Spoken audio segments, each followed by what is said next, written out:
Piyush corner के इस video में आप सभी का स्वागत है। मैं हूं पीयूष रंजन।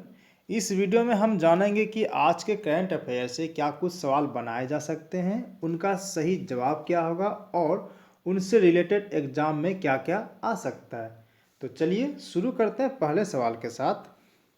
हाल ही में किस राज्य में आभासी न्यायालय और ई चालान परियोजना का उद्घाटन किया गया? ऑप्शन है ए हरियाणा, बी असम, सी महाराष्ट्र, डी कर्नाटक। इसका सही जवाब होगा ऑप्शन बी असम। आभासी न्यायालय यह एक ऑनलाइन न्यायालय है जिसे आभासी न्यायाधीश, जो व्यक्ति नहीं बल्कि एक एल्गोरिथम यानी ऐसी टेक्नोलॉजी अथवा प्रणाली जो ऑटोमेटिक जेनरेट द्वारा प्रबंधित किया जा रहा है, जिसके अधिकार क्षेत्र को पूरे राज्य में बढ़ाया जा सकता है और काम के घंटे 24x7 हो सकता है।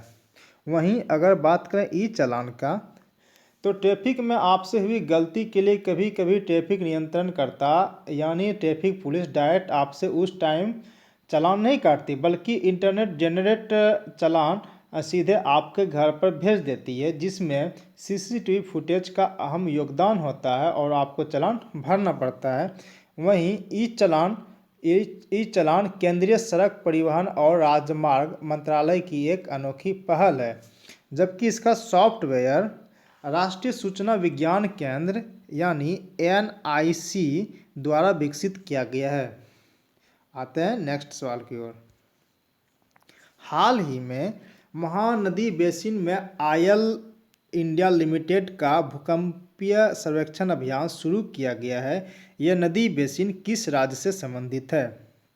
ऑप्शन है ए महाराष्ट्र, बी ओडिशा, सी केरल, डी राजस्थान। तो इसका सही जवाब है ऑप्शन बी ओडिशा। ओडिशा के महानदी बेसिन में आयल इंडिया लिमिटेड का भूकंपीय सर्वेक्षण अभियान शुरू किया गया है। इसे पेट्रोलियम और प्राकृतिक गैस और इस्पात मंत्रालय द्वारा शुरू किया गया है। बता दें कि राष्ट्रीय भूकंप कार्यक्रम को शुरू करने के लिए महानदी बेसिन को पहले स्थान के तौर पर चुना गया था। वहीं तेल और प्राकृतिक गैस जैसे हाइड्रोकार्बन संसाधनों का पता लगाने के लिए 2016 में राष्ट्रीय भूकंपीय कार्यक्रम शुरू किया गया था। आते हैं नेक्स्ट सवाल की ओर। वर्ष 2020 का बुकर पुरस्कार निम्नलिखित में से किसने अपने पहले उपन्यास सुगीबेन के लिए जीता है? तो ऑप्शन है ए अरविंद अडिगा, बी सलमान रश्दी, सी अन्ना बनस, डी डगलस स्टुअर्ट। तो इसका सही जवाब है option D Douglas Stuart. Booker पुरस्कार की शुरुआत 1969 में 1969 में हुआ था, जिसके तहत 50,000 पाउंड नगद राशि के रूप में दिया जाता था। पहले इसे मान बुकर पुरस्कार और बुकर मैककॉनल पुरस्कार के नाम से भी जाना जाता था।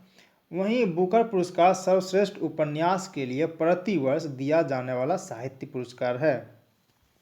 कभी कभी सवाल ऐसा आता है कि बुकर पुरस्कार किस क्षेत्र में दिया जाता है, तो आप जरूर लिखिएगा कि साहित्य के क्षेत्र में, या फिर इसी को उल्टा के कभी पूछ दिया जाता है कि साहित्य के क्षेत्र में दिया जाने वाला पुरस्कार कौन सा है।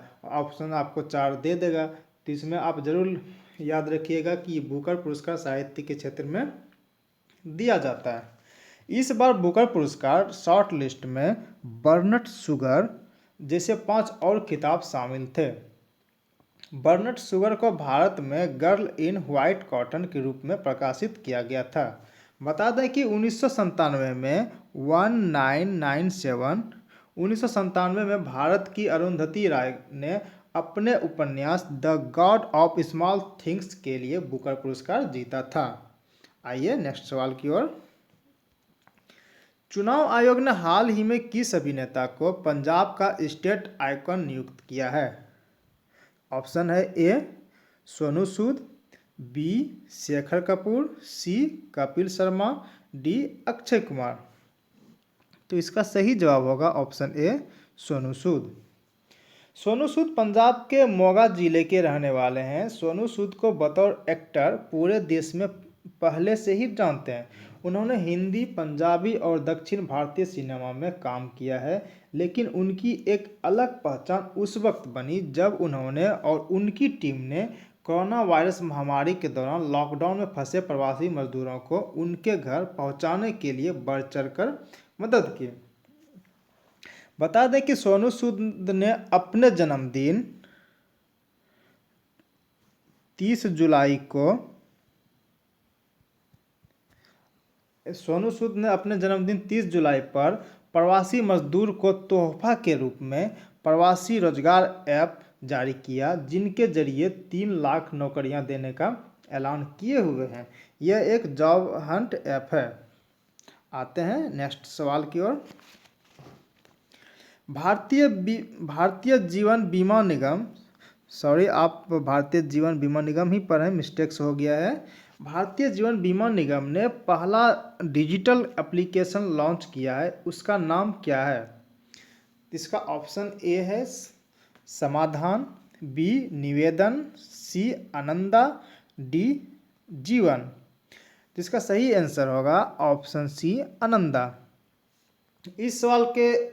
इस तरह के सवाल में कभी कभी प्रॉब्लम ये आता है कि जिस तरह आप देखते हैं कि भारतीय जीवन बीमा निगम जैसा सवाल है वैसा आंसर भी दिया रहता है। आंसर में भी देखिए ऑप्शन डी में जीवन दिया हुआ है। तो आप ऐसा गलती करते ही नहीं कीजिएगा कि जैसा सवाल में है जो वैसा आंसर मैच कर जाए तो उसको हम आंसर दे देंगे। इसमें क्या होगा, निगेटिव हो जाएगा तो आपको तकलीफ हो सकती है।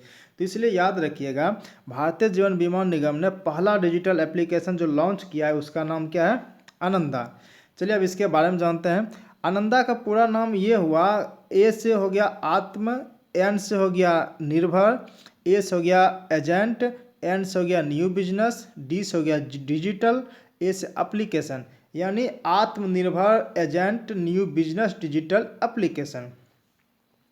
बता दें कि LIC ने प्रपोजल को पूरा करने के प्रक्रिया को सुविधाजनक बनाने के लिए एक अनूठी और सामयिक पहल की है, जो पूरी तरह से कागज रहित और डिजिटल प्रक्रिया है। अगर इसकी स्थापना का बात करें तो LIC का स्थापना 1 सितंबर 1956 में हुई थी, जिसका मुख्यालय मुंबई है। और LIC की तर्ज पे एक GIC आता है। GIC यानी जनरल इंश्योरेंस कॉरपोरेशन, भारतीय साधारण बीमा निगम। इसका स्थापना 22 नवंबर 1972 को हुआ था। इसका भी मुख्यालय मुंबई है। तो ये दोनों बहुत इंपॉर्टेंट है। ऐसा सवाल जीके GS में भी हमेशा आते हैं कि LIC का स्थापना कहाँ हुई थी, इसका मुख्यालय कहाँ है, GIC का स्थापना कहाँ हुई, इसका मुख्यालय कहाँ है। आप इन्हें जरूर याद रखिएगा। चलिए आते हैं नेक्स्ट सवाल की ओर। किस राज्य में हाल ही में सरना संहिता पर एक प्रस्ताव पारित किया है? ऑप्शन है ए ओडिशा, बी झारखंड, सी छत्तीसगढ़, डी राजस्थान। इसका सही जवाब होगा ऑप्शन बी झारखंड। झारखंड विधानसभा ने सर्वसम्मति से 11 नवंबर 2020 को एक दिवसीय विधानसभा सत्र के दौरान सरना संहिता पर एक प्रस्ताव पारित किया है। बता दें कि झारखंड सरकार द्वारा पारित किया गया यह संकल्प वर्ष 2021 की जनगणना में सरना को एक अलग धर्म के तौर पर शामिल करने का प्रयास करता है। इसीलिए इम्पॉर्टेंट है, ये 2021 की जनगणना में सरना को एक अलग धर्म के तौर पर शामिल करने का प्रयास करता है। क्या है कि सरना अनुयायी वास्तव में प्राकृतिक के उपासक होते हैं और वे लोग खुद को हिंदू नहीं मानते। कई दशकों से सरना के अनुयायी अपनी अलग धार्मिक पहचान कायम करने के लिए संघर्ष कर रहे हैं। ये सरना संहिता झारखंड के आदिवासी के लिए बहुत महत्वपूर्ण है और इसलिए वहाँ की राज्य सरकार ने सरना संहिता से संबंधित प्रस्ताव पारित किया है। चलिए मिलते हैं फिर अगले वीडियो के साथ, तब तक के लिए नमस्कार।